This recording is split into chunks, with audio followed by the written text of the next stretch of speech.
Go ahead and get started. I think Chairman Filios will join us later. So welcome everybody to this special meeting. It is the Public Defense Commission, and it is February 16th, approximately 2:02 p.m. Commissioners Duncan and Brooks are here in person. And are there any changes to the agenda? Okay, hearing none, we'll go ahead and get down to our Public Defense Commission updates with Regional Coordinator Jennifer Rourke. Hi, Jennifer. Good afternoon. If everybody's ready for me, I can get started. Yep, we're ready. Perfect. So this meeting is a little bit annual review, a little bit update.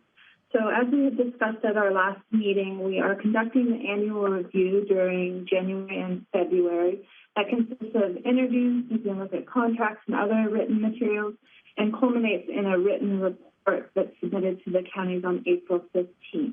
I have already met with Mr. and Mr. Knopf, and we talked at length of all the issues that they have expertise on in indigent defense. So I have just a couple of questions for the commissioners for oversight, and then I'll have some updates from the PDC. So if you're ready, I have a couple of questions. Our questions are mostly under the topics of the principles of indigent defense. But if the commissioners have anything they would like to discuss in more detail or have any questions for me, we certainly are not limited to those principles. My first question is just, have you had any major changes in your indigent defense system over the past year? No, I'm not aware of any major changes in the indigent defense system last year. Bill? No. Do you have any planned changes over the next 2 years? I'm sorry. Jonathan, she's really hard to hear. Do you know what's going on?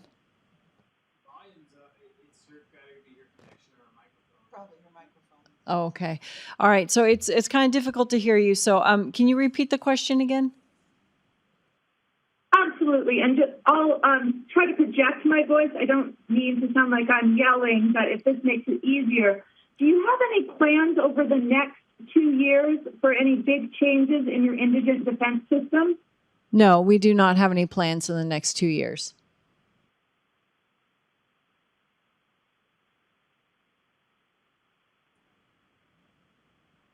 Do you have a plan to increase or keep retention of the attorneys you have now in the indigent defense office? So we are doing a wage study, and that is going to help with retention. We are examining things throughout the county to address compression and things of that nature. So we have regular meetings to make sure that Anne has the necessary resources to hire and retain her attorneys. Is that kind of what you're looking for? Absolutely. Is that something that you are? Is that something that you outsource, or you're doing internally as a county? Internally as a county. Well, the wage study. We have picked several agencies or entities to gather the information from, and then that's what we will use for our wage study.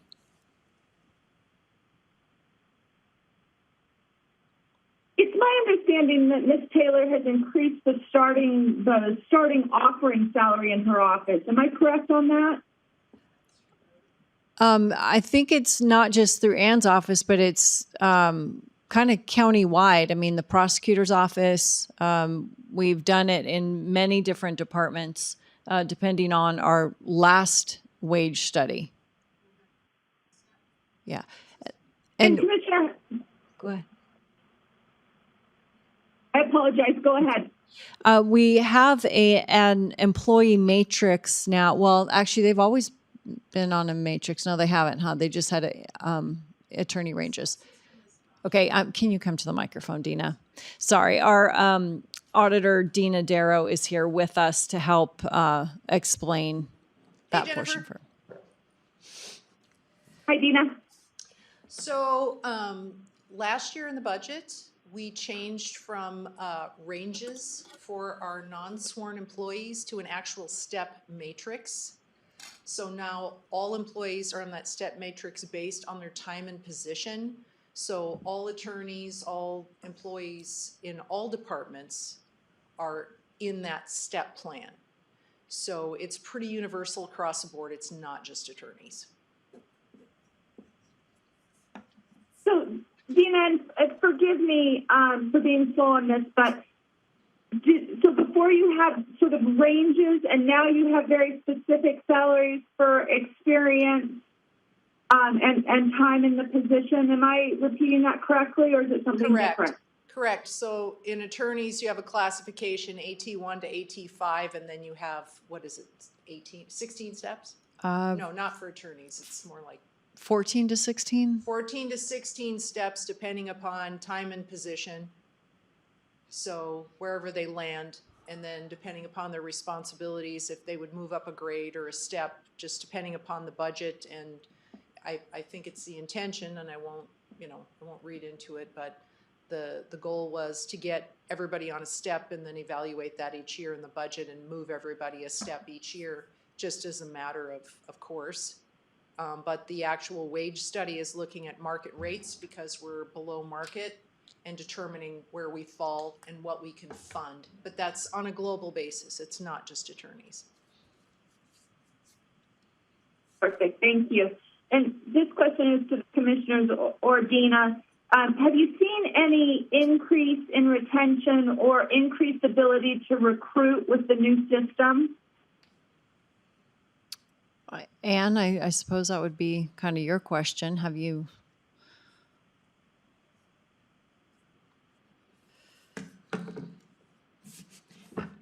I think that we have had more success. We were able to hire 2 attorneys with experience already recently, and we've been able to attract some really good candidates for brand new attorneys. If we can move back to the question about the raises, we were able to get attorney raises in addition to the step because we were having such a hard time with retention. So that helped as well. Thank you for the clarification. Perfect. Thank you.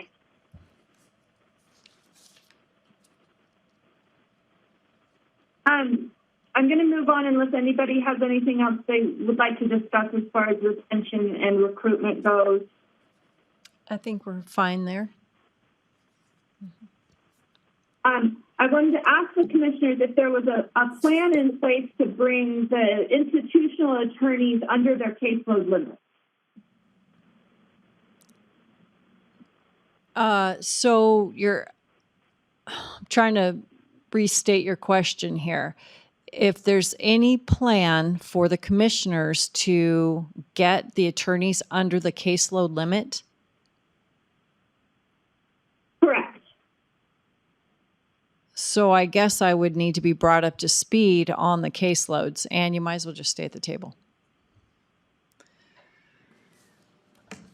What I can try to do, Commissioner, is share the list with you. I'm going to say a warning that I have had issues with this with counties in the past that it freezes. Okay. But I'm going to attempt to share this with you so you can take a look at the attorney list. If I freeze, I apologize profusely, but let's see if we can do this. So hold on just a second.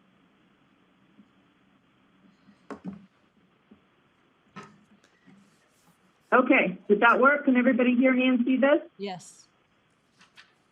Okay. So as everyone knows, there is a caseload limit for every defending attorney in the state of Idaho of 210 felony equivalents. So we turn all case types into its felony equivalent, add those together, and then look for anyone that is over 210. As you'll see in this list, there are several attorneys in red. Those attorneys are over their caseload limit.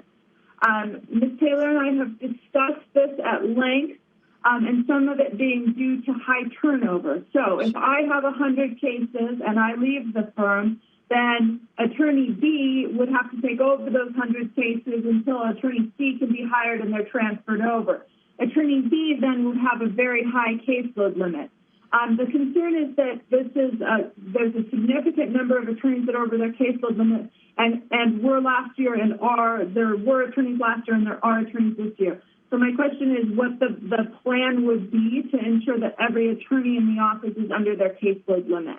So I can address that by that's what we're doing with the wages and the increase mid-year for the department, and in supporting Anne in her recruiting for these attorneys to get fully staffed. I guess my question is, when that happens, when turnover happens, are those cases ever subtracted from that lawyer, or they're always just, it always looks like they just have that increased caseload, which would then artificially inflate the numbers you're using?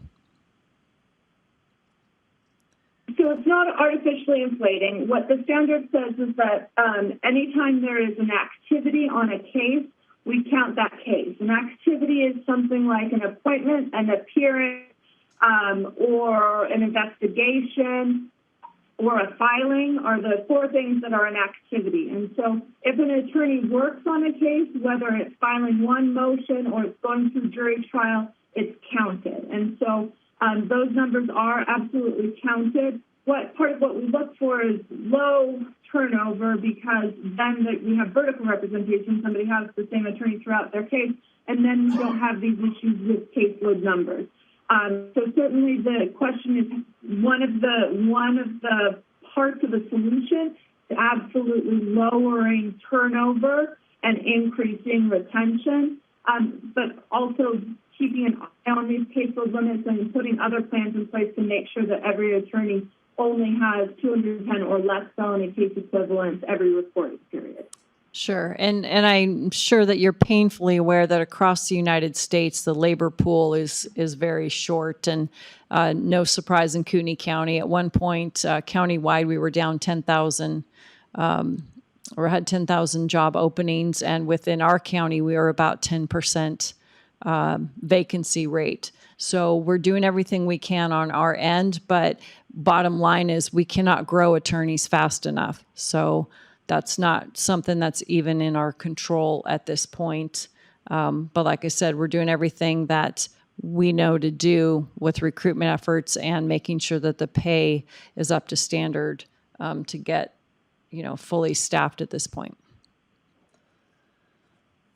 Thank you, Commissioner.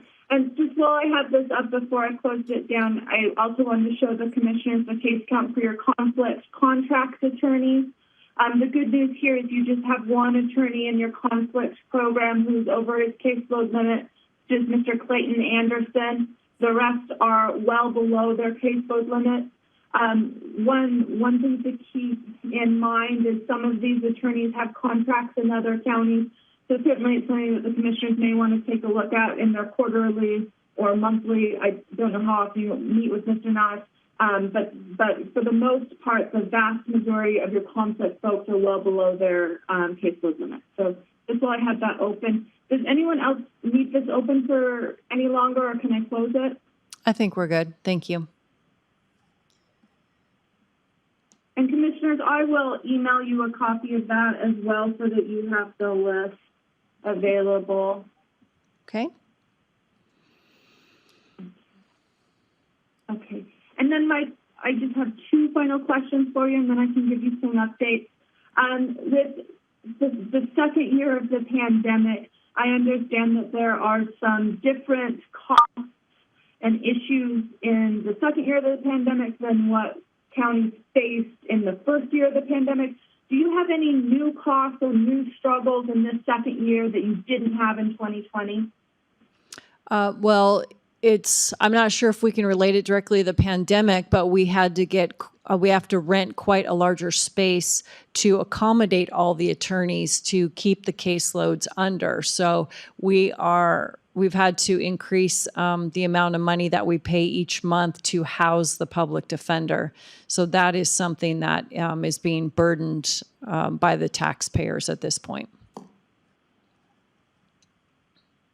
Any other costs related to the pandemic or any other new processes that you had to put into place this year? We're just at the mercy of the Supreme Court in whether we're having jury trials or not. That's, I would think, the only thing that I can think of off the top of my head.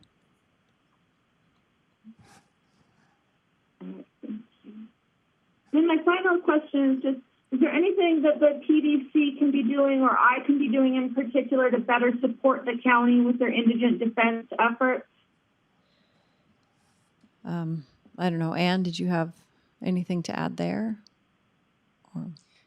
I think increased communication would be helpful, probably not so much the commissioners, but better communication between the PDC and me.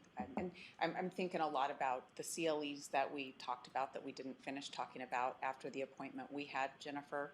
And I'm thinking about this case count that's over. We had some discussion about why it's over. And I think to have a real good plan to fix it, we have to be on the same page about why those numbers are like they are. And so maybe real open, clear communication about that would be helpful so that we can get to the whys to get to the solutions. Absolutely. And why don't you and I set up a monthly meeting, and that way we can make sure that I'll meet with your commissioners quarterly. I don't think they have time for me monthly, but let's you and I set up an hour or so every month so that we can have these conversations. I do have a CLE list for you. We were trying to approve as many as we could. I have a couple of yours in particular that we need agendas on, but we'll go ahead and straighten that out. And then please feel free, like I said, this annual review meeting is an ongoing conversation throughout the rest of the month. So if you want me to set something up before the end of February, I can absolutely do that as well. Let's do March. The rest of my February is pretty well taken up. We've only got a little over a week left, but let's do March.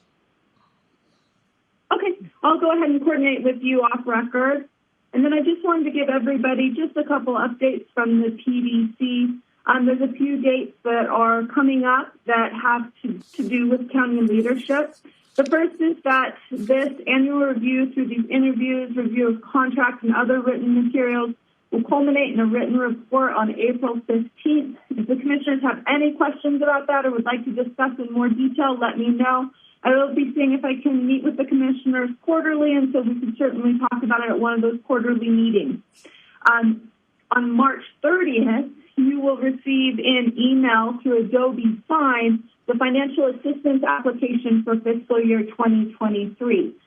We will be holding a series of open houses, but we certainly could also do a private meeting if that would be helpful in filling out that application. That application will be due on May 15th. So those are a couple of big dates coming up with the annual review and with the financial assistance application process. As always, if you have any questions for me or if there's anything I can be doing to be more helpful, please email me, call me, let me know. And we can work through that. I will be in touch throughout the financial assistance application process to see if you have any questions or we can be helpful at all, but feel free to reach out as well. So does anyone else have anything they'd like to discuss in detail or any questions for me? I guess I would ask about the financial application if the PDC will consider any money for housing, because we had a location that was significantly less expensive, but with the addition of the workload attorneys, we had to find a new location. And with, real estate market the way it is. So I'm just curious as to if the PDC has considered money towards housing the public defenders.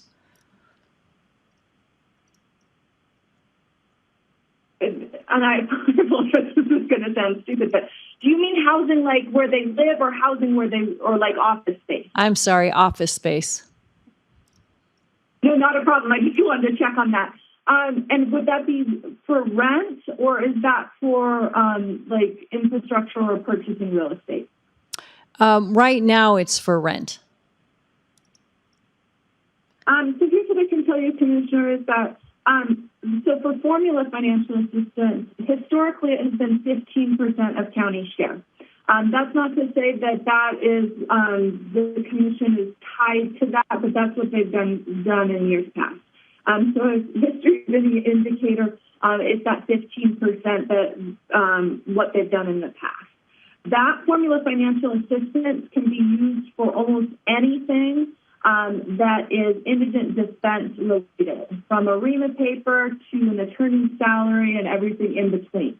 There are absolutely counties that utilize that formula financial assistance to pay rent. Now, workload financial assistance is a little different, but it has a designated use. So you apply for it, then the PDC will say specifically what the county can use it for, and then the county can only use it for those things.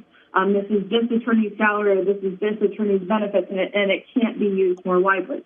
So what the county can look at in both that formula financial assistance and workload assistance is to make an application for rent that is either for the office as a whole or for workload. My one comment there is if you are going to make the request for workload, be clear that it is for those workload attorneys.